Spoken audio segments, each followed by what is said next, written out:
Katong ito ay darako po tayo sa ating pag-aaral at meron pong ganitong pahayag kung bakit ang mga pamimighati sa buhay ay nakapagpapatibay ng pananampalataya ng mga kaanib sa Iglesia ng Diyos na Buhay kay Kristo Jesus.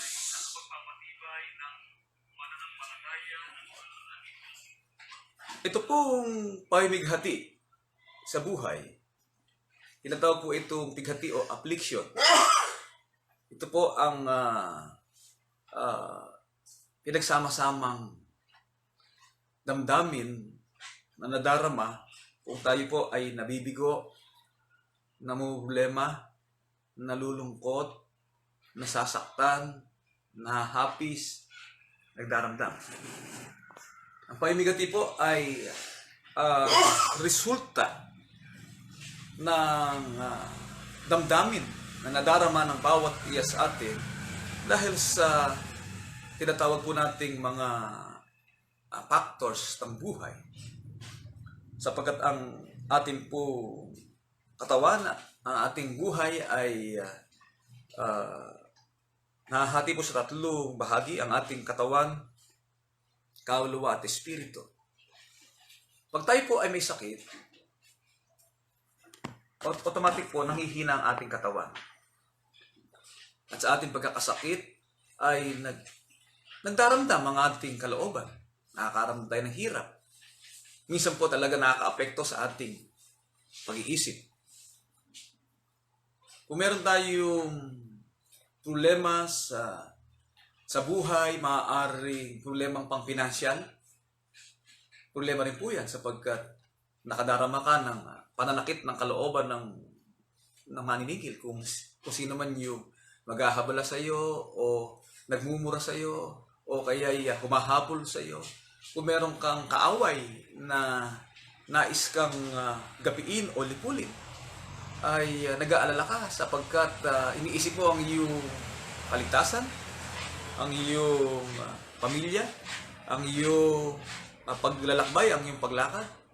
Nakakadama po tayo ng damdamin na hindi may iwasan na magkaroon ng pagkabalisa o pag-aalala. Part po yan ng ating pagkatao. Hindi po natin pwede sabihin, hindi tayo tinatablan ng kalungkutan, hindi tayo tinatablan ng kapighatian, hindi tayo nakadarama ng pagdurusa o pagdaramdam o problema. Mga kapatid, sang-ayon po sa ating pag-aaral, ang pamimighati sa buhay, ito po pala'y nakapagpapatibay ng pananampalataya ng mga kaanib sa Iglesia ng Diyos na Buhay kay Kristo Jesus. At kung ito po ay nakapagpapatibay, dapat nating maunawa at malaman ang halaga nito sa buhay ng bawat iya sa atin na kung ito man ay dumarating at sumasapit sa ating kalagayan ay hindi tayo dapat na mawala ng pag-asa o lubos na magkaroon ng kabalisahan na tila ang mga bagay na dumarating ay hindi natin makakaya. Kaya po, mismo ang banal na kasulatan ang nagtuturo sa ating pasimulang tanong. Ano ang pagtuturo ng Biblia ukol sa mga pamimighati sa buhay? Dito po sa aklat ng Awit 119, 71 hanggang 73 ay ganito po ang ating mahisiguro, mga kapatid. Mabuti sa akin na ako'y napighati upang aking matutuhan ang mga palatuntunan mo. Ang kautusan ng iyong bibig ay lalong mabuti sa akin kaysa libong ginto at pila. Ginawa ako at inanyuan ako ng iyong mga kamay. Bigyan mo ako ng unawa upang matutuhan ko ang iyong mga utos. Mismo ang dakilang hari na isang propeta na si Haring David ang nagpakilala na ang pamimighati o ang mapighati ay hindi po negatibong bagay. Na ang mapighati ay hindi ikasasama ng isang naglilingkod sa Diyos.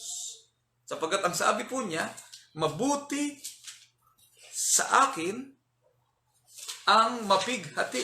Kung ito po ay mabuti, ay ibig sabihin po nito, hindi po ito makasasama.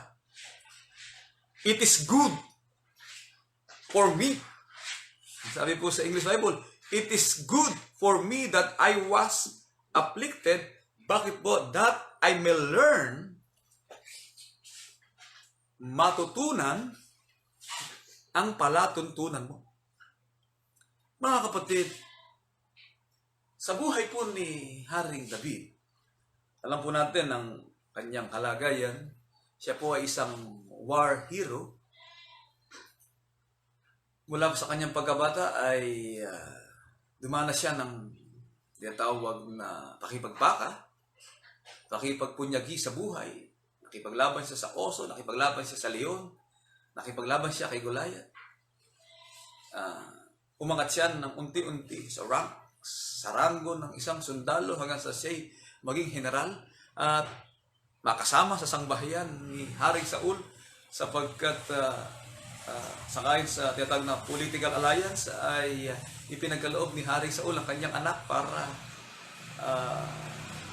maging asawa ni Haring David, ni David bago pa siya maging hari. Ngunit sa bandang huli ay tinuring siyang rebelde ng kanyang bansa, siya ng ibang bayan. Halos nagapi ang kanyang pwersa, naubos ang kanyang mga tauhan, subalit sa huli, kasama ang kanyang mga bantog na mandirigma ay nagbugi rin siya sapagkat siya'y tinulungan ng Diyos. Namatayan siya ng anak. Iba't iba pong problema. Nagkaroon ng rebellion sa kanyang sariling sangbahayan na siyang dahilan para siya'y tumakas sa kanyang kaharian.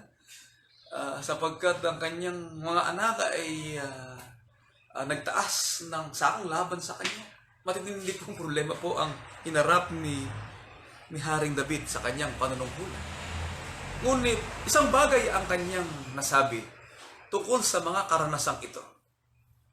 Ang mga karanasang ito ang siyang nagpapadunong sa kanya. Ang mga karanasang ito ang lalo nagpapatalino sa kanya. Ang mga karanasang ito ang lalong nagpapatibay sa kanya. Sapagkat sa pamamagitan ng mga ito'y natutunan niya ang mga palatuntunan ng Diyos. Para pong isang bata. Ang isang bata nang siya'y silang hindi siya marunong maglakad.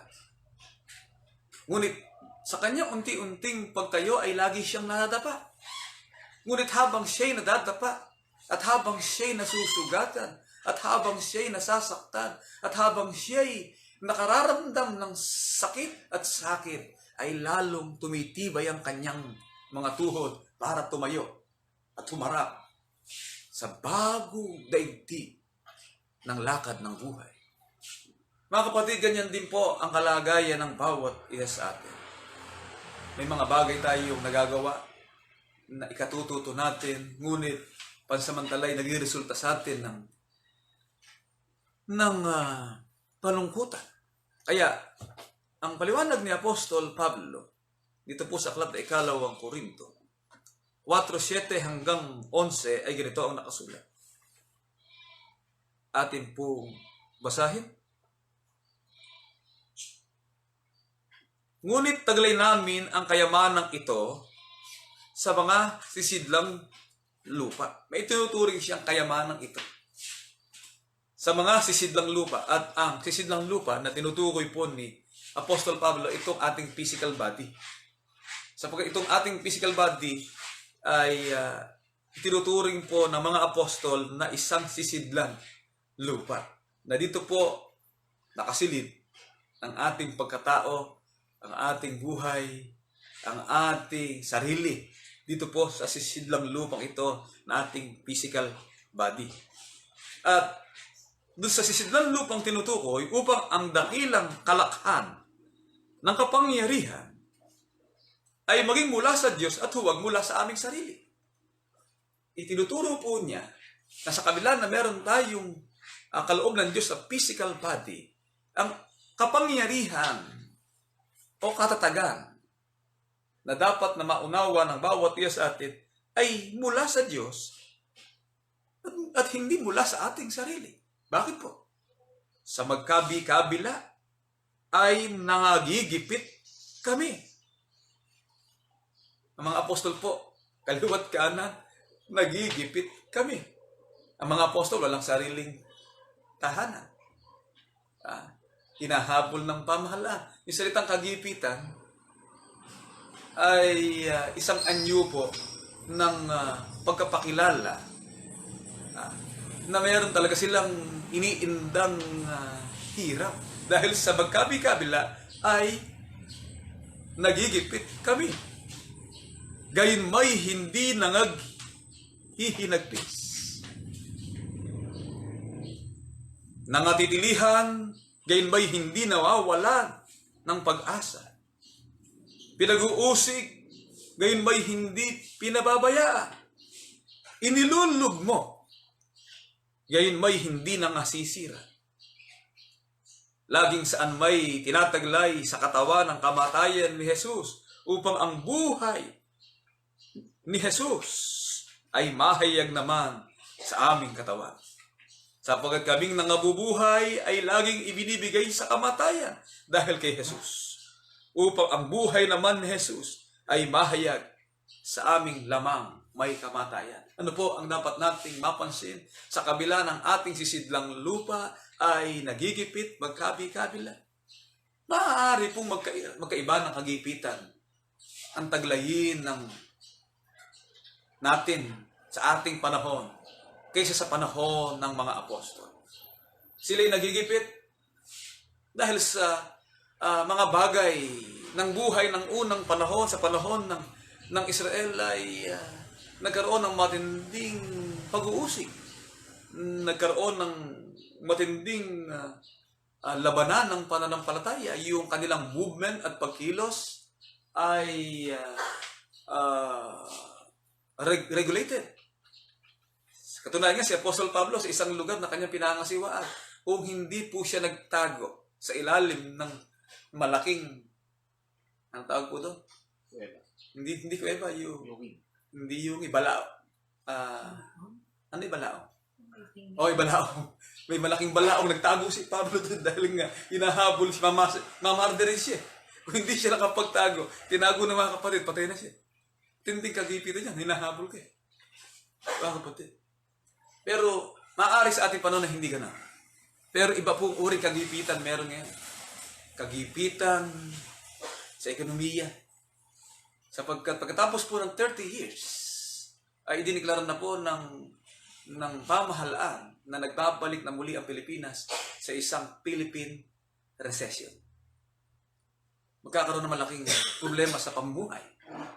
At ang pamumuhay ay isa po sa maaaring makaapekto sa galaw at kilos ng tao. Mga kapatid. At hindi natin pwede sabihin, hindi natin kailangan.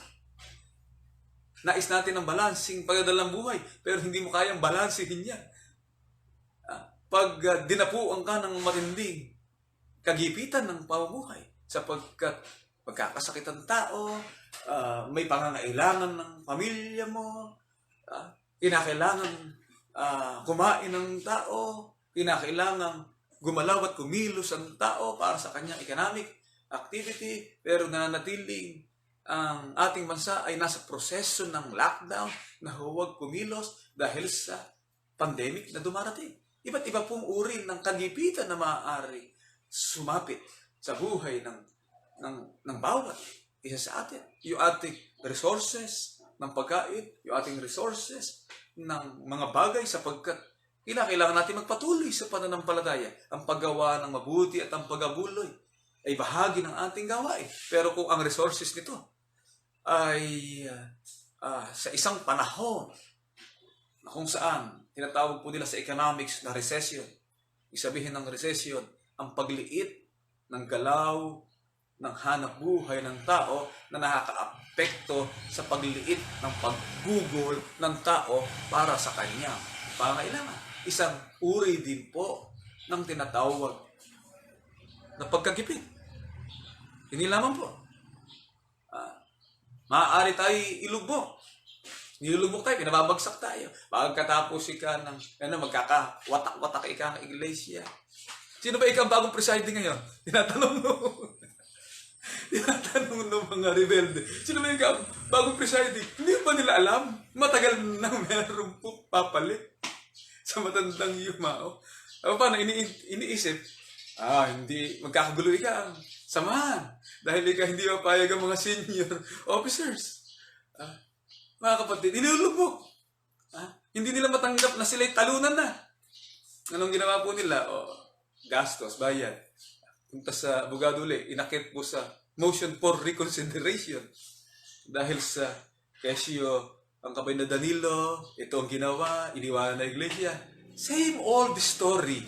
Sabi nga kay Atty. Davis, ay no further arguments. Wala nang ibang argumento pang pinapasok doon sa kanilang pagkapaliwanag. Kaya sabihin lang ng Court of Appeals, scratch, denied, basura. No further arguments. Ano yung argumento nila? Kapay na Danilo, iniwan ni ka ang iglesia, nagtayo ng bagong samahan, gumawa ng bagong awit. No further arguments. Pilipilit ilog mo. Nasa hukay na, ilulugmok pa. Nakalugmok na nga sa hukay. Pero hindi. Sabi ng kasulatan, hindi nasisira sapagkat mananatili ito sa puso at damdamin na mga kapatid yung mabuting alaala na iniwan sa atin, na maayos na pamahala na iniwan sa atin ng pagtitiis ay kailangan natin na tinatawag na pagkatagumpay. Mga kapatid, hindi mawala po yan. Kaya sa ating pagkasama-samang ito, lalo po tayong lumalakas. Hindi para umasa sa ating katawang lupa. Sa sisidlang lupa na may panahon ng paglipas, kundi ang nasa atin ay ang buhay ni Jesus na nahayag sa atin, na nasa atin po ang tagumpay at ang mapalad na pag-asa. Dito po sa pagkasama-samang ito, dito sa bansang Pilipinas, ay narito ang tulong at ang gabay ng Diyos mula sa ating matandang kapatid na sa kasulukuyay nangangasiwa, kapatid na Ruel B. Santiago, at sa lahat ng mga manggagawa na kinaroroonan ng ating mga kapatid at sa lahat ng iglesia na nasa kanilang bahay. Sa mga kapatid, sa nandako sila naroon, nakaisa natin sa pananampalatayang ito sa kabila po ng gipit na sitwasyon ng buhay. Si Haring David, napaka-husay ng kanyang mga lohika tungkol sa mga bagay na negative. Ang bagay na negative, nabiling niya. Mabuti ka sa akin napigati. Kasi gumaling ako. Mabuti sa akin ng napigati sapagkat tumibay ang tuhod ko. Mabuti sa akin na mapigati sapagkat lumakas ako. Mula sa ilalim ng tinatawag na pagkalugmok ay siya'y bumangon. At meron pa siyang ibang term na ginamit ko. Maganda yung sinabi niya dito sa isang talata ng Biblia, sa Aklat ng Awit. Doon po ay napakaganda nung term na ginamit niya. Sagutin mo ako pagka tumatawag ako, O Diyos na aking katwiran.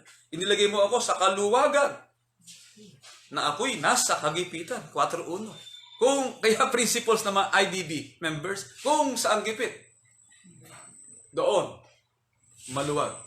Gipit po tayo sa pandemic, pero mas lumuwag po tayo. Hindi po ba? Kapag napele, hindi na mahihirapan sa biyahe. May edad na, hindi na masisira. Magkakaroon tayo ng detag na administrative cut-off ng mga galaw at kilos ng gasolina, ng tinatawag na nauupod na gulong na lumalakas ang ating expenses administratively. Baka kapatid. Kaya po mababago ang setup. Kami na po ang pupunta dyan sa lugar niyo. Sabi ng kapatid na Ruel, coming soon po, hindi na magtatagal. Hinihintay lang po natin na bumaba ng konti yung maganda schedule bababa po ang Kabanatuan Ruel sa lugar ninyo sa isang panahon po na amin pong ini-schedule para ngayon pa man ay maganda rin po yung nakita-kita kahit saglit. Mga kapatid, sapagkat itong pandemic na ito ay nagpalakas po sa atin to. Nagpalakas sa atin. Ang iglesia ay matibay at matatag sa kabila ng kagipitan ay lumuwag.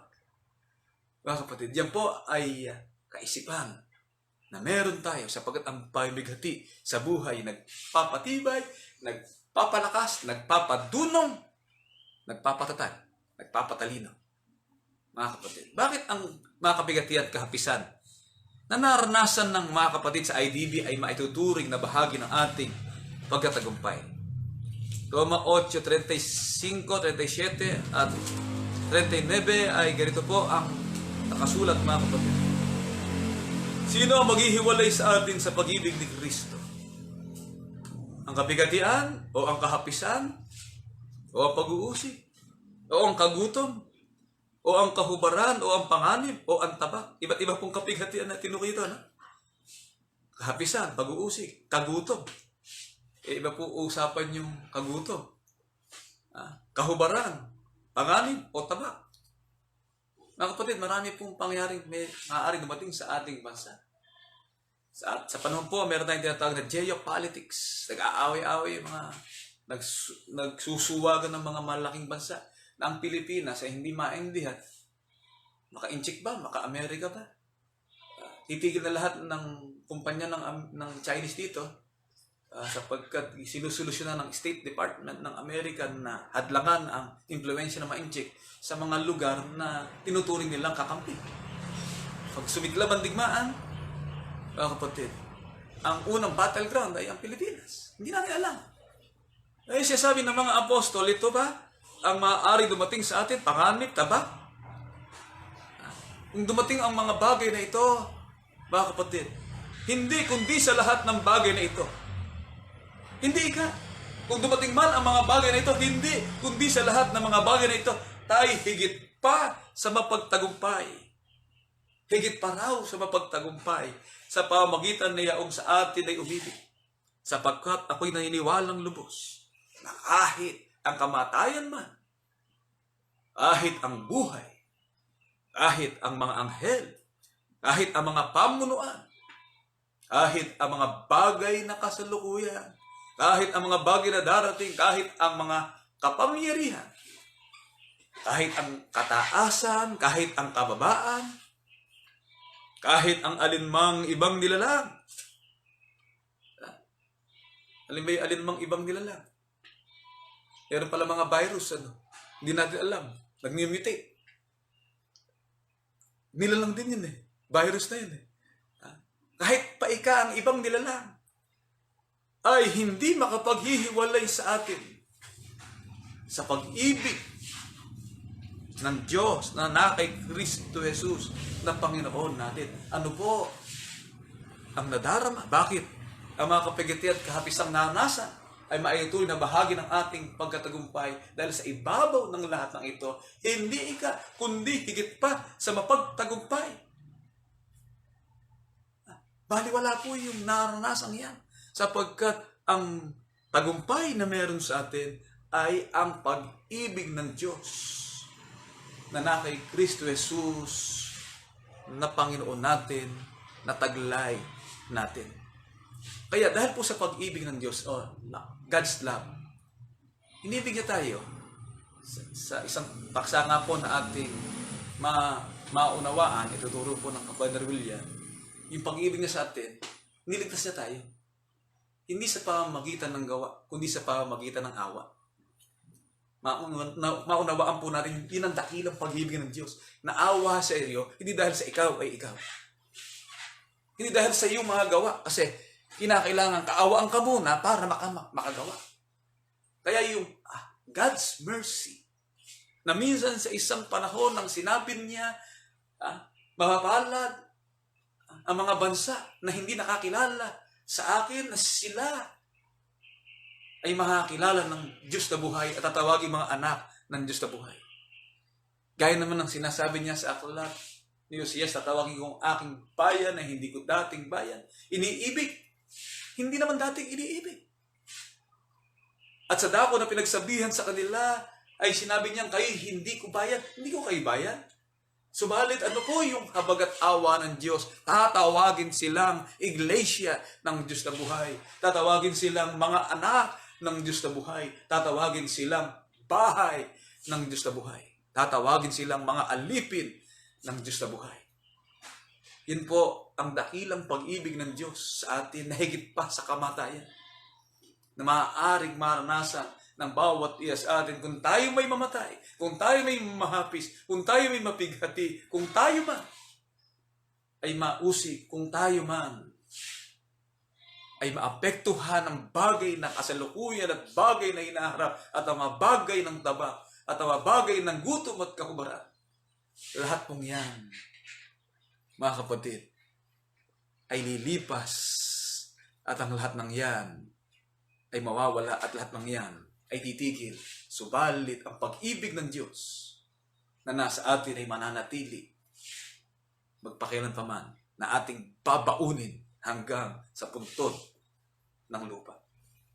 Mga kapatid, we believe in the resurrection of the dead. Sumasampalataya po tayo sa pagkabuhay na maguli ng mga patay. Sumasampalataya tayo sa isang bagong Jerusalem na babang mula sa langit buhat sa Diyos.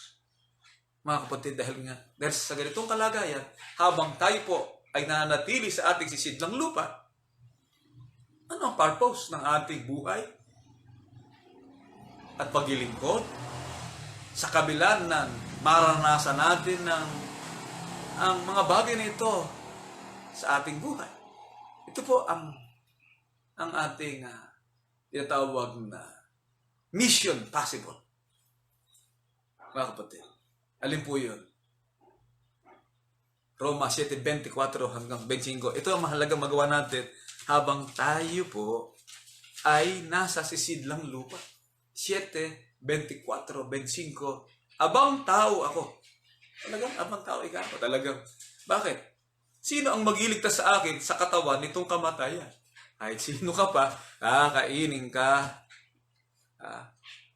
ng uod. Kahit sino ka pa, mamamatay ka. Abang tao ika ako, sino ang magiligtas sa akin sa katawan nitong kamatayan? Nagpapasalamat ako sa Diyos sa pamamagitan ni Hesukristo na Panginoon natin. Ano ang kanyang ginawa? Kaya nga, tunay kong ipinaglilingkod ang aking pag-iisip sa kautusan ng Diyos. Dadapwat ang laman ay sa kautusan ng kasalanan. Ano po ang naunawa ni Apostol Pablo? Yung kanyang mission possible, yung kanyang dakilang adhikain ng pag-iral at pananatili at buhay at hininga na meron siyang taglay, maipaglingkod po niya ang kanyang pag-iisip. Saan? Sa kautusan ng Diyos. Pero paano natin magagawa po na ipaglingkod ang ating pag-iisip? Pinakalan, ang pag-iisip po, parang talim yan, hahasain natin yan. Parang sa kagabitan, hahasain mo. Pag sinapipaglingkod mo ang iyong pag-iisip, gagamitin mo ang iyong pag-iisip sa kautusan ng Diyos. At ang salita kong paglilingkod ay to serve. Maglilingkod. Paglilingkod mo ang iyong pag-iisip. Bilang mangangaral, para di paglilingkod ang ating pag-iisip. Niliwanag po yan ng Biblia. Para di paglilingkod ang ating pag-iisip. Umalam ng karunungan at turo. Ante parenthesis po, 1, 2. Bulayin ang mga salita ng pagkaunawa, ng kawikaan. Tumanggap ng turo sa pantas, na pag-uugali, sa katwiran, kahatulan at karampatan, magbigay ng katalinuhan sa musmos. Kaya ang ministro, nagsisilbi po, guro o nagkapatalino sa mga musmos, kawikaan, 1, 2, hanggang 4. Upang magbigay ng katalinuhan sa musmos, kaalaman at pagbubulay sa kabataan, upang marinig ng pantas at lumago sa ikatututo, upang tamuhin ng tao may unawa ang magagaling na payo. Tayo po ay nagbibigay, nagseserve sa ating mga kapatid, sa mga kabataan, sa iglesia, sa ating matatanda. Nagbibigay tayo ng pag-asa. Pinalalakas natin ang kanilang mga kalooban. Pinaglilingkod natin ng ating mga pag-iisip para makagawa ng mga bagong awit, ng mga bagong paksa, mga kapatid, na tailor-made, tailor-fit sa ating panahon. Mga kapatid, na kung saan ay ito'y naaayon para ang ating mga kapatid ay lalo pong sumigla sa pananampalataya. Meron tayong pastoral care. Meron tayong paggabay sa mga mahihina. Iba't iba pong paraan ng paglilingkod ng ating pag-iisip na iniisip natin ang ikabubuti ng ating kapatid at ikabubuti ng ating pagsasama-sama. At yan po ang paglilingkod ng ating pag-iisip sa kautusan ng Diyos. Bakit po ang pag-ibig ng Diyos ay nagsisilbing pwersa o lakas upang matiis na mga kapatid ang anumang kapighatian at mga kahapisan na narasan sa buhay na ito. Sa aklat ng unang Korinto 13, 4 hanggang 8, ay meron pong ganitong pahayag at pakinggan natin. Ang pag-ibig ay mapagpahinuhod at magandang loob. Ang pag-ibig ay hindi nananaghili. Ang pag-ibig ay hindi nagmamapuri. Hindi mapagpalalo. Hindi nag-uugaling mahalay. Hindi hinahanap ang kanyang sarili. Hindi nayayamot. Hindi inaalumana ang masama. Hindi nagagalak sa kalikuan, kundi nakikigalak sa katotohanan. Lahat ay binabata. Dahil po sa pag-ibig, hindi ka pwedeng pahinain. Babatahin mo yung endurance. Yan, napakataas po dapat ng ating endurance. Mabata natin anumang mga bagay na dumarating. Pag negatibo, convert mo into positive. Kausapin mo lang si Saint Paul, si King David, yung mga problema ng buhay, paano nila convert into action, into hopes, into love, and into peace. Lahat ay binabata. Lahat ay pinaniniwala. Lahat ay inaasahan. Lahat ay tinitiis. Ang pag-ibig ay hindi nagkukulang kailanman. Ito pong pag-ibig natin, pag-ibig ng Diyos. Kahit maging mga hula ay mga tatapos, mga wika ay titigil, maging kaalaman ay mawawala. Kaya nga po yung sinasabi natin, yung mga bagay na yan, lilipas yan. Yung kagipitan, lilipas. Sabi ng mga apostol, panandalian lang. Yung wika ay titigil. Bakit? Pagpatay ka na, tigil na, salita mo. Peace, rest in peace ka na. Kaya sabi ng matandang Abilino, kabayan na Abilino, nung hinihika po siya, pag hindi ka tumigil, yung pahirap po sa akin, isasama kita sa hukay. Hindi nga po tumigil, isinama sa hukay. May nagawa ba'y higa? May nagawa ba'y sakit? May nagawa ba'y pagdaramdam ng katawan? Isinama sa hukay. Walang nagawa yung sakit tumigil. Pero yung pag-ibig ng Diyos na nasa Kanya, nasa atin, ay nananatili hanggang sa ating panahon. At nagpapatuloy sa buhay at damdamin ng ating mga kapatid. Alin po yun, ang pag-ibig ng Diyos na sa atin ay Kanyang itinawag. Saved by the grace, not by the works. Mamaya po yan. Maganda yung paksa na yan. Yung mga kalituhan na nangyayari po sa buhay ng tao. Saved by the grace. Hindi na kinakailangan ng works. Ang nangyayari po sa ibang Baptist movement. Saved by the grace. Kaya meron saved by the grace church. Tayo, saved by the grace. Dahil po sa pag-ibig ng Diyos. And not by works. Pero pagkatapos po nun, na inibig tayo ng Diyos, ano naman gagawin natin? Ipaglilingkod natin ang ating pag-iisip. sa kautusan ni Kristo. Ang mahalaga po dito, legacy. Legacy na maiwan natin. Mawala man ang ating sisidlang lupa, may maiwan. Ano ba nagawa mo? Sapagkat sa huli, yun ang titingnan eh. Ano ba ang nagawa mo? Rebelde kayo, paano ka mailigtas? Wala kang ginawa kundi magmapurin. Labahan mo ang pamamahala. Meron bang kaligtasan doon? Meron bang kasiglahan? Wala po. Ayan, nabubuhay na lang yun sa wala ng pag-asa, nabubuhay na lang sa inggit, galit, at puot. Mga kapatid, pero tayo po ay nagpapatuloy dahil sa pag-ibig. Ang mga bagay na nakaraan at nangyari ay sa atin, wala na po yan. Ang mahalaga lang, pagpatuloy natin.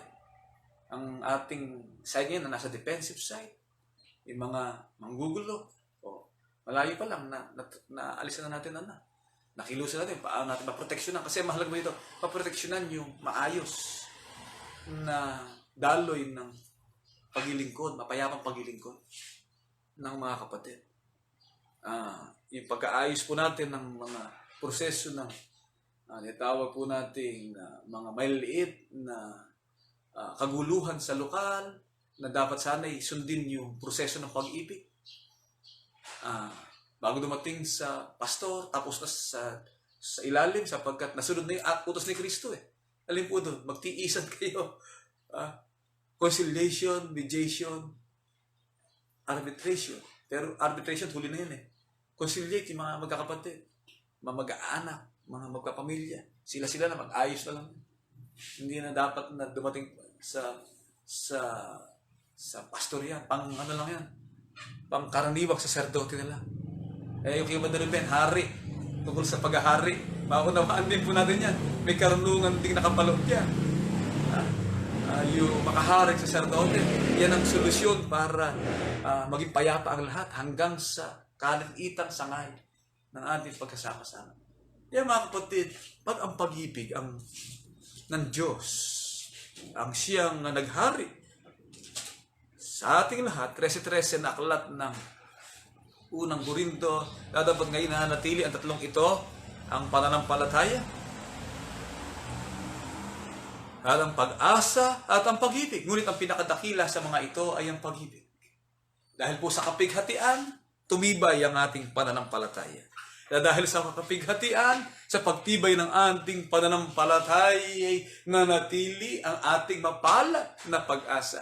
Na dahil sa kapighatian, sa pagtibay ng ating pananampalataya at pag-asa natin hanggang sa katapusan, anuman ang dumating sa bawat tiyas atin, ang lahat pong iyan ay ating natiis at nagawa dahil nasa atin ang pag-ibig ng Diyos sapagkat ito po ang pinakadakila sa lahat.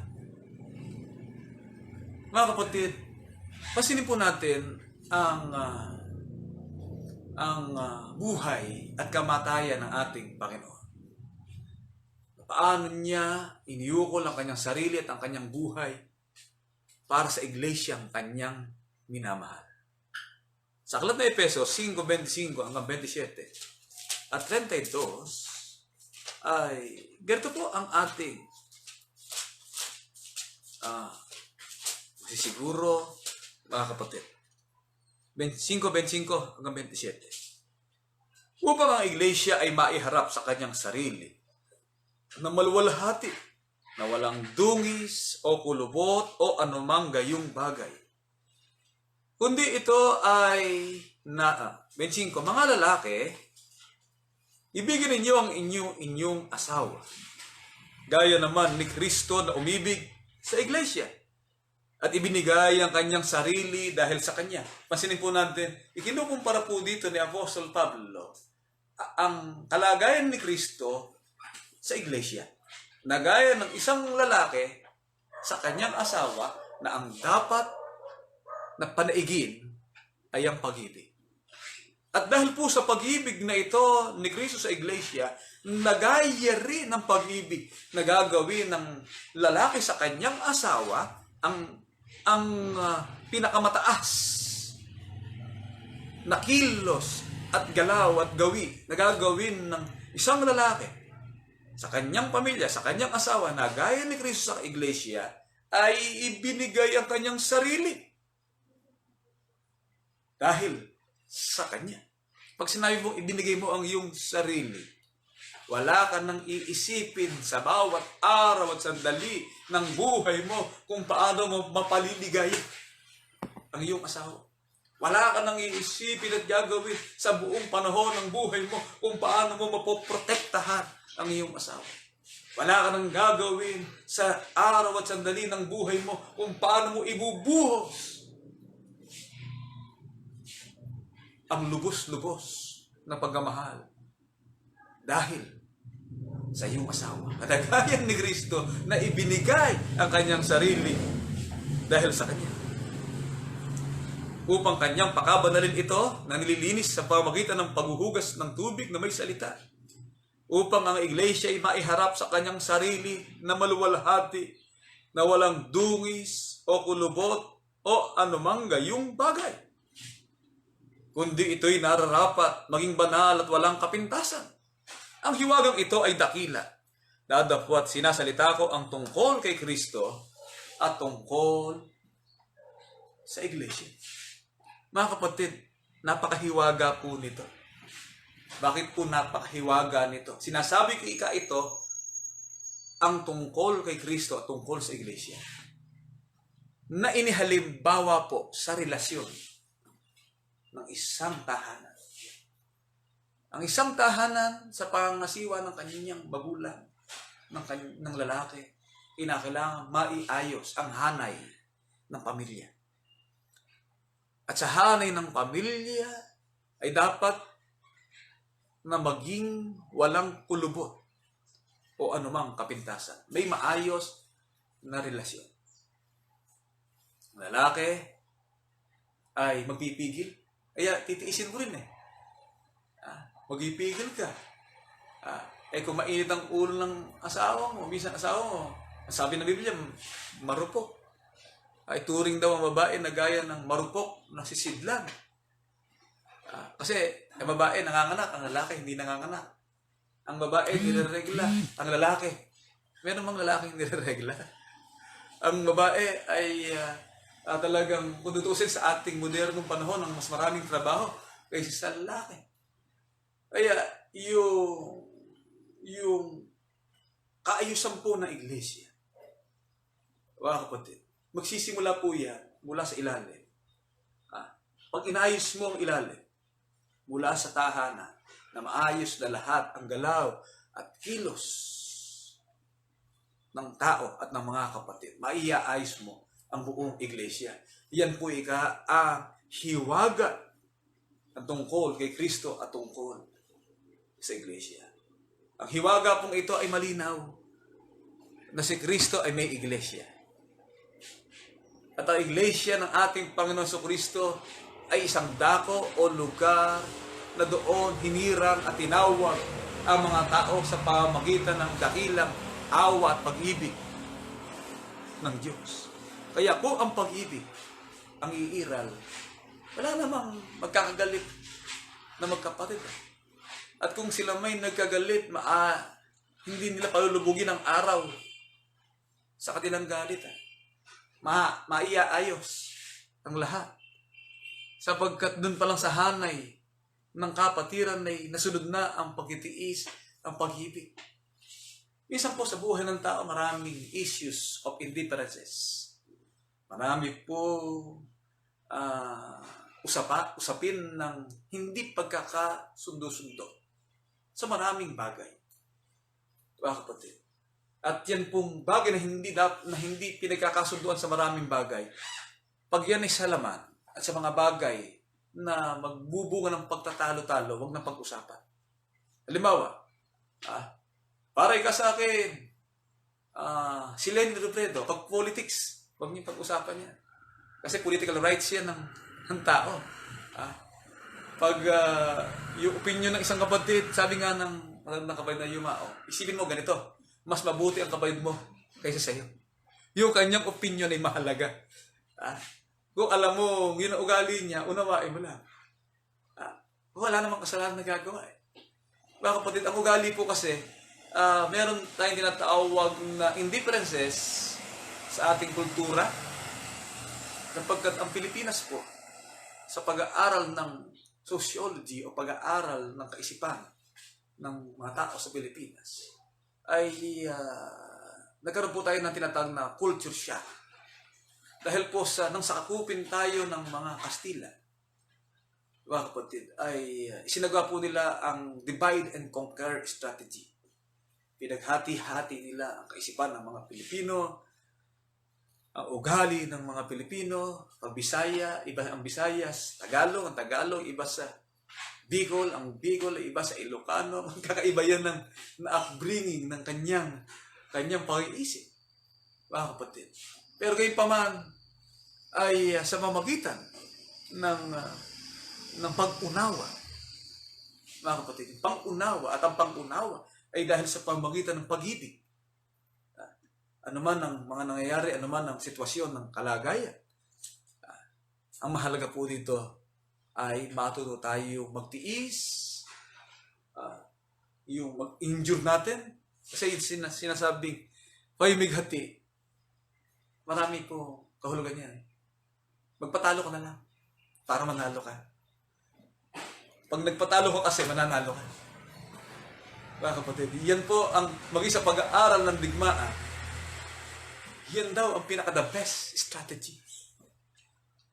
Pinaka-the best strategy sa anumang uri ng digmaan na kinakailangang matalo ka para ikaw ay manalo, kinakailangan ikaw ay mapighati upang ikaw ay magwagi.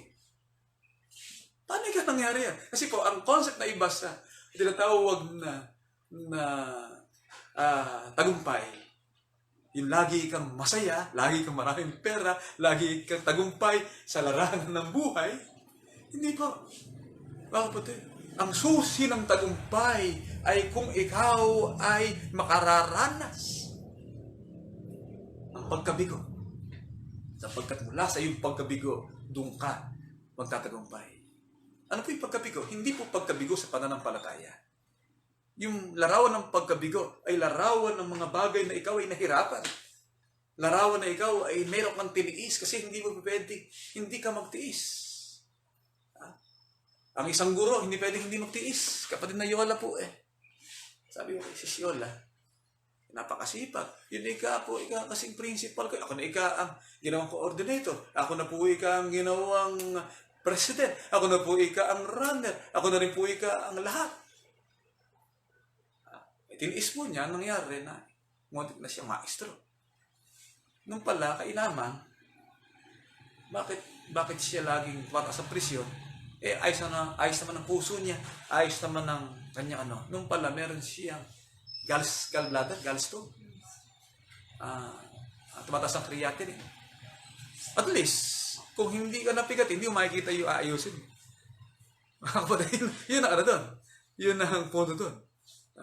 Kung hindi ka na problema, hindi ka makapag-a-adjust. Ano ang tamang solusyon sa dapat mong galaw? Maging galaw. Sapagkat ang buhay po ay hindi laging patag. Sinuturo po sa atin, sa huling tanong ng ating pag-aaral, bakit po nakapagpapatibay ang pananampalataya ng pananampalataya na makakaanib sa IDBCJ ang mga naranasang tiisin sa buhay? Lucas 21:19, ganito po ang ating masisiguro, mga kapatid. Sa inyong pagtitiis, ay may pagwawagi ninyo ang inyong mga kaluluwa. Kaya po mga kapatid, marami tayong titiisin. Marami tayong titiisin. Sa buhay, larawan nyo na talagang maging mahinahon tayo, maging panatag tayo, maging cool. Sabi nga ng Kabandarwel, maging cool tayo. Tingnan natin yung nangyayari. Huwag tayo yung reactionary sa mga bagay. Kasi pag reactionary ka, tataas ang presyon mo eh. Magagalit ka agad eh. Kaya muna. Cool, hinahon. Kaya muna natin. Ano ang sitwasyon? Dapat ba itong kilusan ng mabilis? O dapat muna ito, kumbaga sa tawag po din na isang mahusay na serohano. Inakailangan mo ng eleksyonan. At unti-unti ineksyon ay makuha mo yung talagang sakit na kinakailangan niyang tiisin para pag natanggal mo ay mabubuhay siya. Marami pong estratehiya ng governance. Mga kapatid. And in every governor, in every leaders, may iba't ibang strategy ng gawain na angkop sa isang panahon. Mga kapatid, sapagkat naniniwala po tayo na kinakailangan mo talaga magtiis. Ayun lang, galit, kinatiisin mo yun. Sabi nga, kayo magalit, huwag kayo magkasala.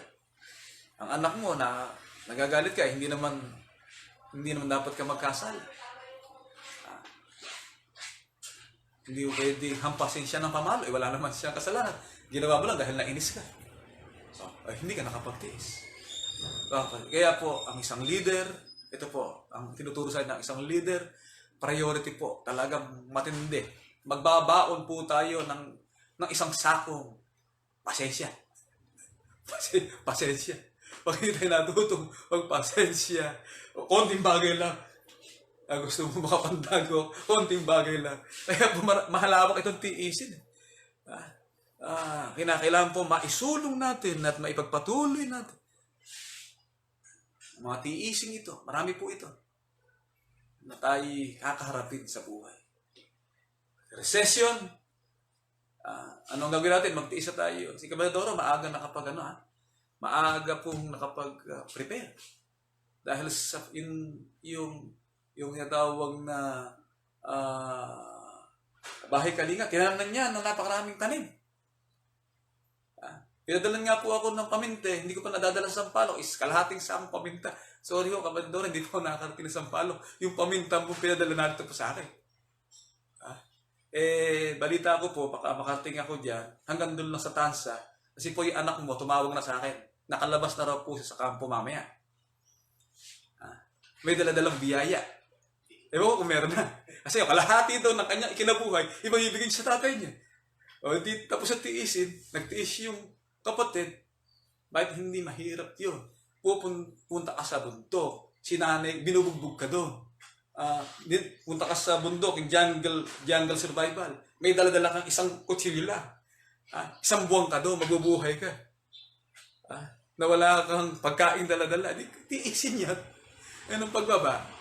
Di kahit paano, makatutulong po sa magulang. Kaya po, pag may tiis, may tagumpay.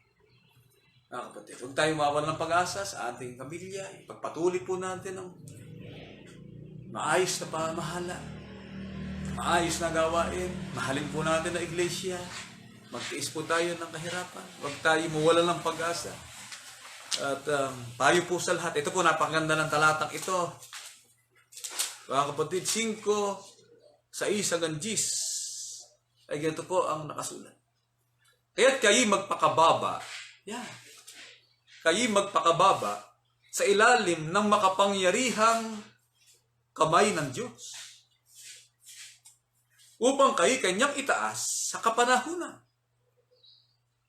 Na inyong ilagak sa kanya ang lahat ng inyong kabalisahan.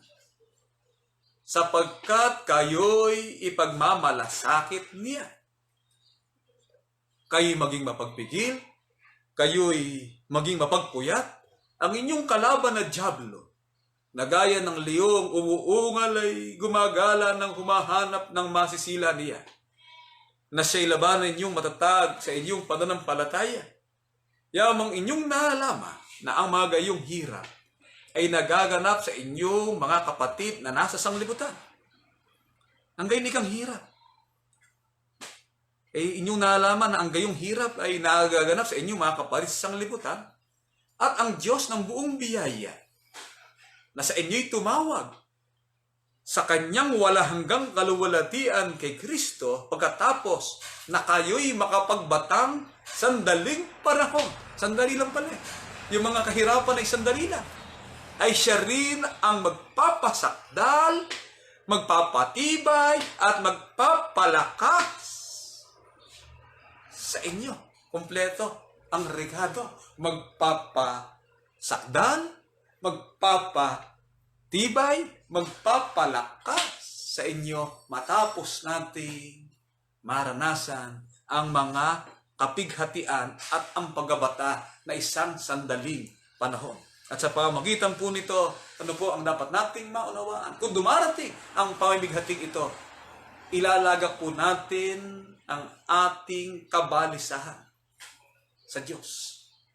What is kabalisahan? Sa English po, anxiety.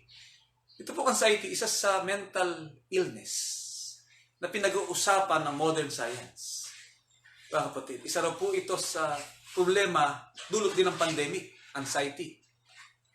Ang isang tao nababalisa, nagkukulong na lang sa bahay, ayaw makipag-usap sa pamilya, natatakot, nawawalan ng pag-asa, kakaroon ng reaksyon na tila, gusto niyang kitilin ang kanyang buhay, yung tawag na kabalisahan. Marami pong kabalisahan na dumarating. Wala pong pinakamainam na management sa anxiety, kundi ilagak mo ang iyong tiwala sa Diyos. Mga kapatid. At kayo ikay, sabi ng Biblia, kayo ipagmamalasakit niya. Marami pong pagkabalisa minsan dumarating sa buhay natin. A fear of speaking in the public. Minsan po, nakakabalisa rin yun eh. Manginginig ka, tatakot ka. Kapag naabilin nung araw, tinuruan ako, alam mo ika dito, punta ka dito. Tunon ika kita para hindi ka mabalisa pag nag-i-speaking ka. Ito yung katandaan mo Isipin mo ika, pinakamagaling ka sa lahat ng tao sa araw na yun. Sa nagsasalita. Isipin mo ika, pinakamahusay ka. Yun ang tinuro na kami namin dito. Ikaw, inisip mo pinakamahusay ka. Kasi ikaw ang nagtuturo, dapat mahusay ka. Isipin mo, ikaw magtuturo, ikaw magdudulot ng pag-asa sa tao. Ikaw ang magbibigay sa tao ng ginhawa. Nasa iyo ang biyaya, nasa iyo yung karunungan. Isipin mo. Sabi ni Paulo, isipin mo ang sinasabi ko at bibigyan ka ng Diyos ng pagkaunawa sa lahat ng mga bagay. Makukungkar po natin ng fear and anxiety o ang pagkabalisa o ang mga problemang dumarating sapagkat ang sabi ng Diyos, ipagmamalasakit niya tayo, patatatagin niya tayo, palalakasin niya tayo, pasasakdalin niya tayo. Mga kapatid, papagtatagumpayin niya tayo at sa pamamagitan nito'y may pagwawagi natin ang ating mga kaluluwa. Ano man po ang panahong dumating. Kung hindi man sa ating panahon, sa darating na panahon ay mga problema pang darating sa pambansang usapin, sa mga problema ng daigdig. Digmaan man ang dumating. Isipin po natin ito. Meron Diyos na magmamalasakit sa atin. Magpatuloy lang po tayo na ipaglingkod natin. Kasi naglilingkod tayo At ang isang naglilingkod sa kanyang amo, hindi ka pababayaan ng amo mo. Tandaan po natin yan. Pag maayos kang surbidor, pag maayos kang mag-serve, hindi ka pababayaan ng Panginoon mo, ng Diyos mo, ng amo mo, sapagkat mahusay ka at nagsisikap ka sa isang maayos na paglilingkod. Hanggang dito po mga kapatid, at sa